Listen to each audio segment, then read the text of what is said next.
Assalamualaikum warahmatullahi ta'ala wabarakatuh. A'udzu billahi minasyaitonir rajim. Bismillahirrahmanirrahim. Alhamdulillahi rabbil alamin.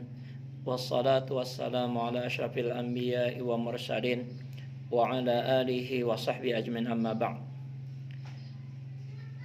Menyambung pelajaran kita fikih negeri halaman 37, bagian yang kedua dari dalil-dalil yang diperselisihkan di kalangan para ulama, yaitu al-istishab. Pengertian istishab menurut istilah ilmu usul fikih, istishab adalah melanjutkan berlakunya hukum yang telah ada dan yang telah ditetapkan karena sesuatu dalil sampai ada dalil lain yang mengubah kedudukan hukum tersebut. Nah, itu maksud daripada istishab. Masalah yang kita temukan saat ini, hukumnya sudah ada, dalilnya juga ada. Kemudian hukum itu kita berlakukan, kita teruskan sampai nanti ada dalil yang mengubah hukum itu. Nah, maka itu disebut dengan istishab. Contoh untuk memperjelas. Tadi pagi saya telah melaksanakan wudhu. Selama wudhu saya tadi tidak batal, selama saya tidak melakukan hal-hal yang membatalkan wudhu, maka saya saat ini dihukumkan dalam keadaan suci karena berpatokan kepada pekerjaan saya sebelumnya, yaitu saya telah mengambil air wudhu dan wudhu saya tetap dikatakan tidak batal selama tidak ada yang membatalkan dari wudhu itu. Nah, itu maksud daripada istishab. Secara bahasa, kata istishab artinya menyertakan, membawa serta dan tidak melepaskan sesuatu. Apa saja yang kita bawa, yang kita sertakan pada diri kita atau pada anggota badan kita atau lain sebagainya, itu disebut secara bahasa istishab. Adapun menurut istilah, maksud daripada istishab menurut ulama-ulama fikih berarti mengambil hukum yang telah ada atau ditetapkan pada masa lalu dan tetap dipakai hingga masa-masa selanjutnya sebelum ada hukum yang mengubahnya. Artinya hukum yang dulu sudah kita tetapkan itu senantiasa akan berkelanjutan sampai ada dalil yang mengubah hukum itu. Nah, inilah pengertian daripada istishab. Kemudian yang bagian berikutnya, kedudukan istishab sebagai sumber hukum Islam.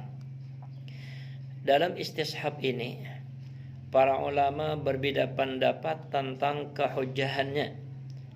Artinya apakah bisa dijadikan pegangan dalam menentukan hukum?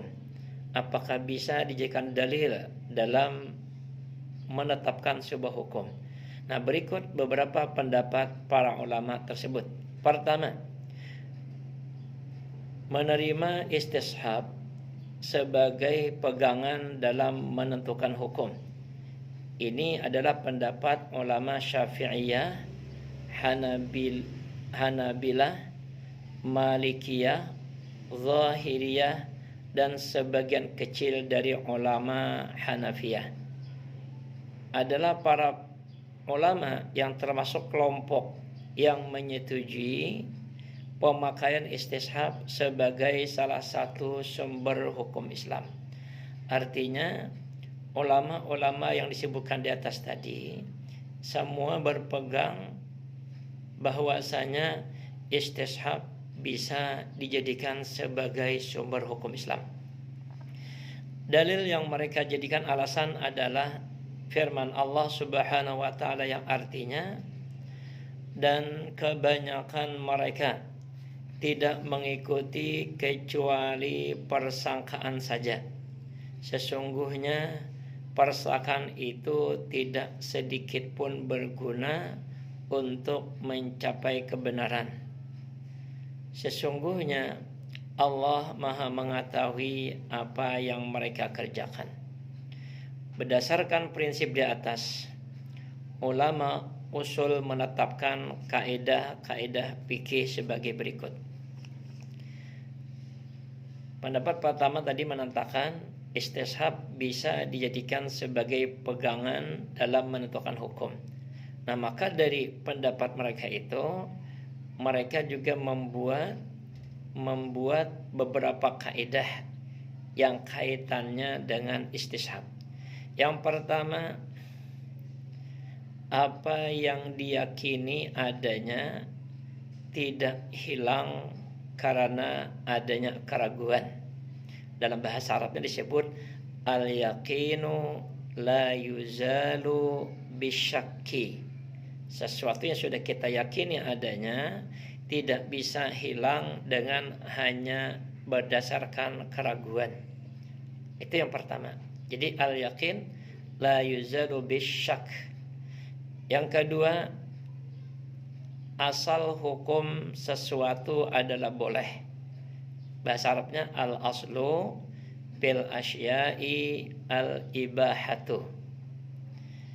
Yang ketiga, pada dasarnya yang dijadikan dasar adalah sesuatu yang terjadi sebelumnya.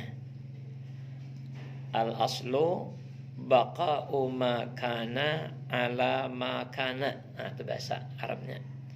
Jadi dari pendapat pertama keluarlah 3 kaidah usul fikih itu.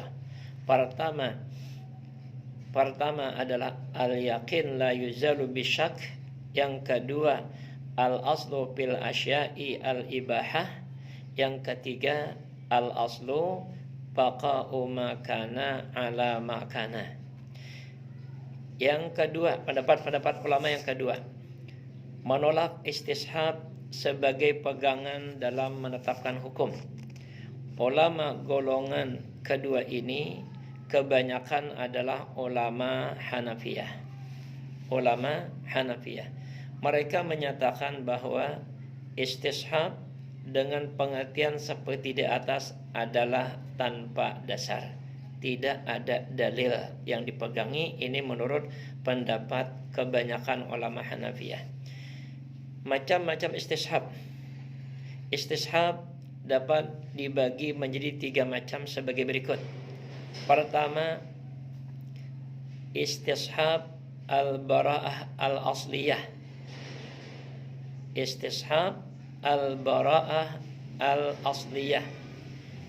Hukum asal seseorang itu terlepas dan bebas dari beban dan tanggung jawab apapun, hingga datangnya dalil atau bukti yang membebankan ia untuk melakukan atau mempertanggungjawabkan sesuatu.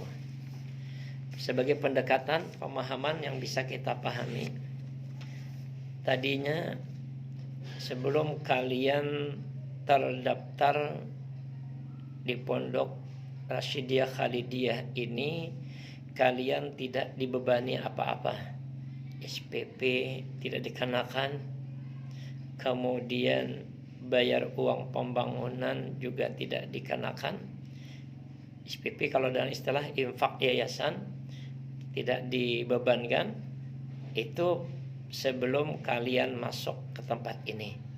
Setelah kalian masuk, lalu dipinta untuk menyumbang untuk infak bulanan. Nah, maka dengan terdaftarnya itu baru kita dikenakan beban. Tapi ketika belum terdaftar, maka selama itu tidak dikenakan beban. Nah, ini namanya dalam usul fikih istishab al-bara'ah al-asliyah. Yang kedua, istishab hukum yang ditetapkan oleh ijma' pada saat berhadapan dengan masalah yang masih diperselisihkan. Ulama masih berbeda pendapat. Lalu ada ketetapan ijma' ulama. Nah, kenapa ditetapkan ijma' ulama? Supaya nantinya ini bisa dipertanggungjawabkan hukum itu. Nah, apa dasarnya? Yaitu dengan cara istishab. Yang ketiga, istishab hukum asal atas sesuatu atau istishab hukum asal atas sesuatu saat tidak ditemukan dalil yang lain menjelaskannya. Banyak kadangkala masalah yang kita temukan tapi hukumnya tidak ada, dalilnya tidak ada yang menjelaskan masalah itu. Mengkias tidak bisa, kemudian yang lain juga tidak ada yang menentukan halal tidaknya, boleh tidaknya. Nah, lalu dengan cara istishab mengembalikan ke asalnya. Biasanya kaidah kita yang kedua tadi, al aslu fil asya'i al-ibahah. Nah, maka sesuatu yang tidak ada dalil tadi dihukumkan hukumnya boleh. Ini namanya istishab hukum asal. Mubah jika ia bermanfaat, namun haram jika ia membawa mudarat, dengan perbedaan pendapat yang masyhur di kalangan para ulama tentangnya, yaitu apakah hukum asal sesuatu itu adalah mubah atau haram. Contoh istishab untuk di buku kita, seseorang merasa sudah berwudu, pagi tadi sudah berwudu, kemudian ia ragu-ragu apakah sudah batal atau belum. Tadi pagi, tadi subuh saya sudah berwudu, saat ini saya ragu-ragu apakah wudu saya masih ada atau sekarang sudah batal. Saya akan mengingat kejadian saya selama jangka waktu pagi sampai sekarang.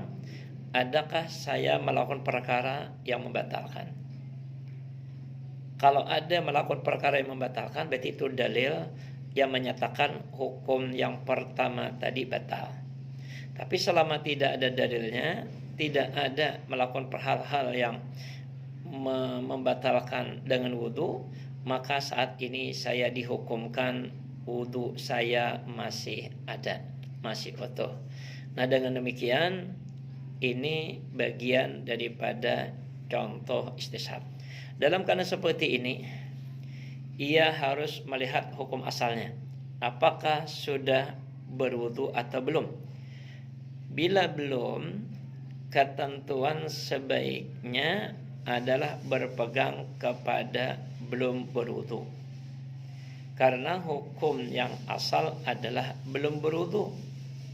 Tapi apabila ia merasa yakin sudah berwudu, lalu dia ragu-ragu kebatalannya, maka dihukumkan bahwa ia telah berwudu.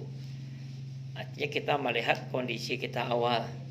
Kalau tadi sudah berwudu, berarti yakin berwudu, yang ragu-ragunya adalah batal, berarti dihukumkan wudu. Kalau tadi pagi belum berwudu, nah maka yakin belum berwudu, yang ragu-ragunya adalah berwudu, maka yang dipakai adalah hukum asal belum berwudu. Nah, inilah beberapa contoh daripada istishab, pembahasan dalil yang mukhtalaf bagian yang kedua.